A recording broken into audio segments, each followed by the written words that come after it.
guys, welcome back. Today we're going to make a new sticker sheet and I'll walk you through my process.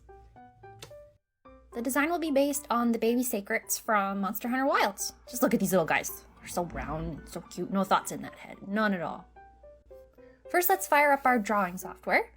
I use Clip Studio Paint.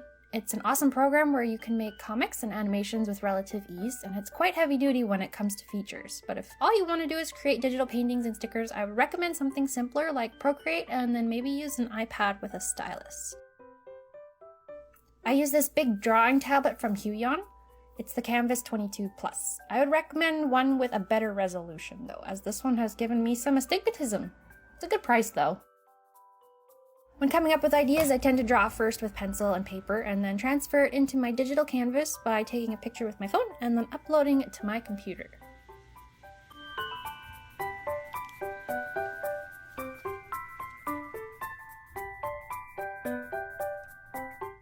I've made a template for my sticker sheets that I always have the right dimensions ready to go. This is a good standard size for me to fit into an envelope when shipping it out to my customers, but feel free to experiment with different shapes and sizes. Always keep in mind what you're using in terms of shipping supplies and make sure your products actually fit in them. My file is set to 300 dpi and is 4.5 inches by 6.5 inches, or 1350 pixels by 1950 pixels. I'm going to take these rough drawings and see how I want to space them out on the sheet here. You can also add some smaller extra stickers in between the spaces, which is a nice little treat for the customer and an efficient use of space as well. Like how I did here with my moogles. I put extra pom-poms in the empty spaces. And here with my Sailor Moogs, I put some little extra star candies in there. And on this sticker sheet today, we're going to put some colorful seikret feathers. You can also customize the shape of the border a bit, like how I did here with my Moogle Madness sheet. The ears poke out of the paper bag that I put them in, which makes it a cute unwrapping experience for the customer. I also gave my Sailor Moogs a really cute border, and I made the tiara an extra sticker you can peel off. So it adds some extra value for the customer. Or you can leave it as is, and nice and simple. It means more room for more little stickers. You can also use a rounding tool on the corners after cutting, and I'll show you that later. Alright, let's finish up these little fluff balls with some crisp lines and a dash of color.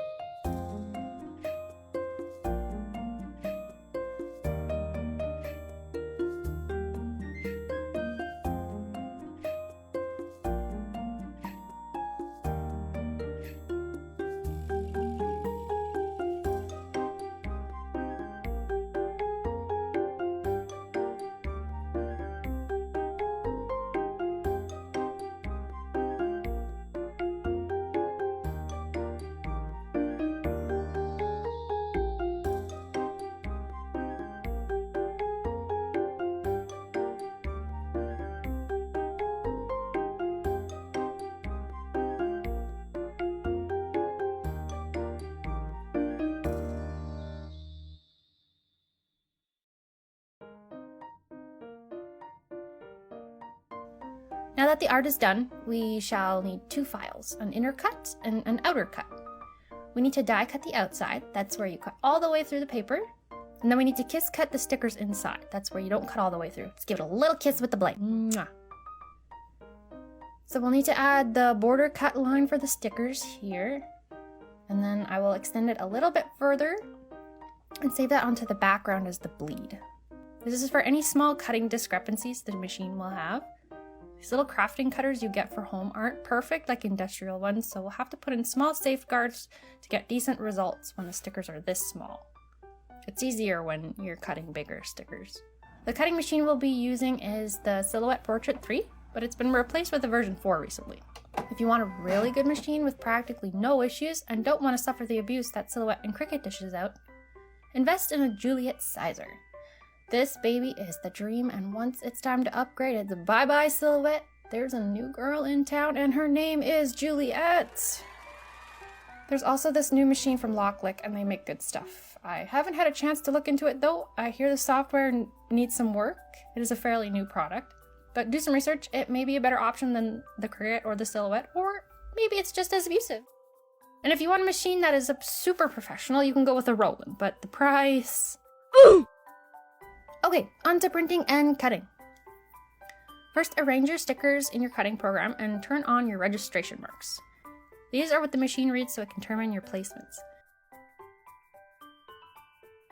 Make sure to stay away from these areas here because it can interfere with the reading and result in offset cuts. Now we print. For the sticker paper, I'm using Koala brand. It's decent quality, but the downside is that it's got writing on the back. I would prefer it to be blank. A really good option is online labels. They make top-notch stuff, but that's mostly for Americans. We can't get it very easily in Canada.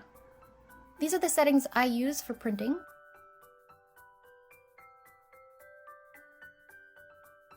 And my printer is going to tell me there's a mismatch with the paper type, but we're just going to ignore that and carry on. I use an Epson EcoTank 2850. It's okay for stickers and sublimation printing, and art prints work too if you have the right paper like this one, but I would definitely look into Canon Pixmas. I have my eyes on this G3270 Megatank right now. They can handle thicker paper like cardstock and shrink plastics. This Epson is all kinds of fussy, and the thickest thing I could make it print decently on is an 80-pound cardstock with 216 GCM. Even the fine art paper, I had to like jam it in there to make it pick up any traction and actually go through the machine. Canon Pixmas can also print with greater accuracy, so if you're trying to print double-sided items, way better than the Epson. I can't get the Epson to line things up for the life of me. After it's printed, we give it a lamination treatment. I use cold laminates that don't need machines. Brands I use are Avery, Blydruck, and Oneul.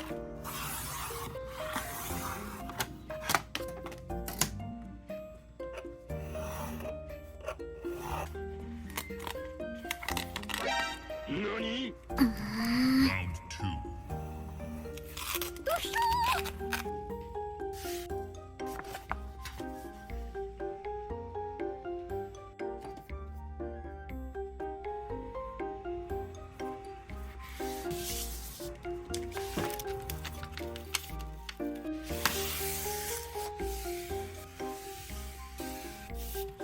Now it's more durable and can take more of a beating, and it's water resistant.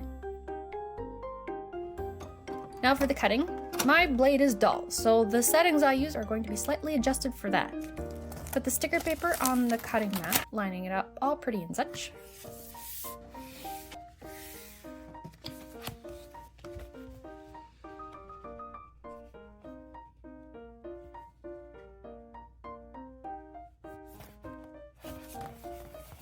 These mats are normally supposed to have a sticky film all over, and it should stick to my hand.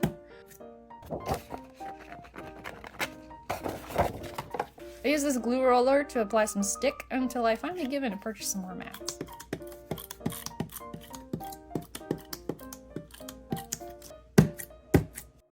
Line up the mat with this line here. And then feed it in. For the kiss cut areas, I use this setting sticker paper white with 2 passes, and you can keep the pressure and depth on default if your blade is sharper than mine. For my blade, I increased the pressure by 1. When it's scanning the registration marks, I hold the mat like so, because for some reason it likes that, and if I don't do it, the machine spits it back at me and says, no! Crickets and silhouettes are loud, by the way. Loglick and Juliets are not.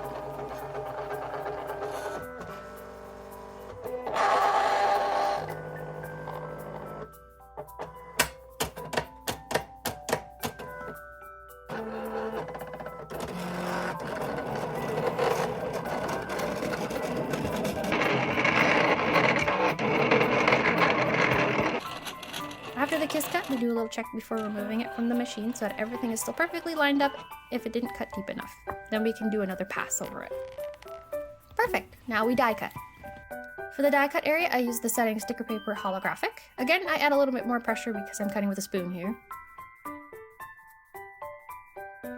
Keep your settings normal if your blade is not a spoon.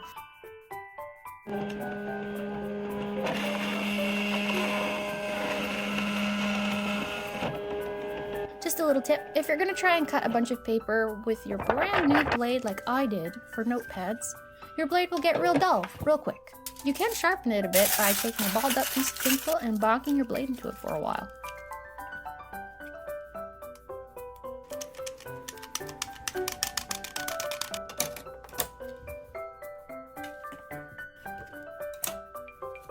Then we remove the sticker paper from the mat carefully because we don't want to get tears in the backing paper. Careful, SpongeBob! Careful, SpongeBob! SpongeBob, careful! Careful, SpongeBob! Careful, SpongeBob!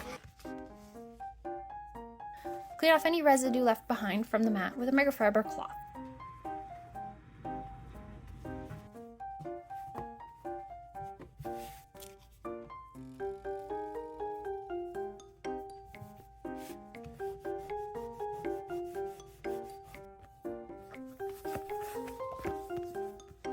And ta-da! We have a sticker sheet! You can go a step further and round the corners with this little contraption.